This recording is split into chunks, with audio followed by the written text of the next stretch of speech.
歡迎嚟到連結呢個頻道，我係張師奶。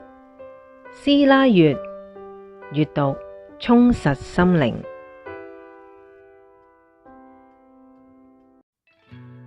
如果話前3次嘅催眠只係科學同潛意識喺度捉迷藏，咁第4次催眠就徹底將魏斯博士嘅世界觀炸到粉碎。呢日凱瑟琳再次進入深度催眠狀態，佢返到去一個古老嘅部落，經歷完一次平靜而安詳嘅老死。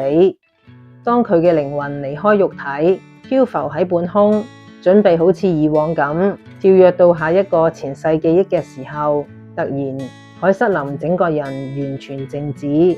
佢嘅呼吸變得極度深沉平穩，原本溫柔帶住猶豫嘅聲線瞬間消失，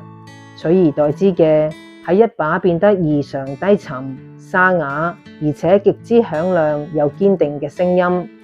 我哋感受到你嘅重擔，你做得好好，但係你必須要有耐性。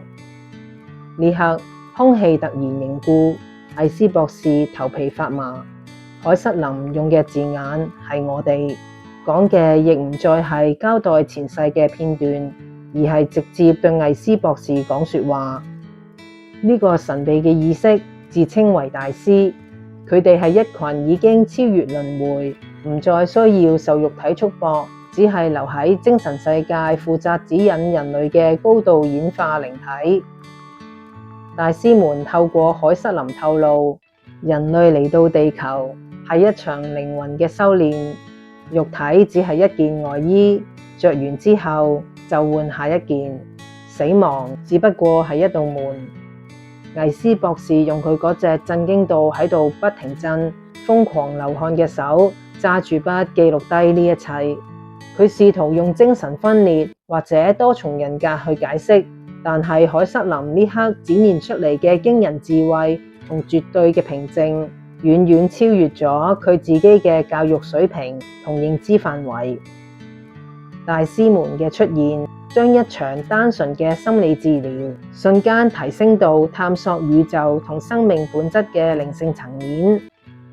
但係身為頂尖科學家嘅魏斯博士內心依然保留住最後一絲懷疑，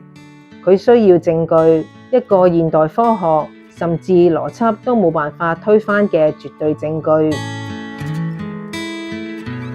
如果高層次嘅智慧跨越時空嘅界限同你對話，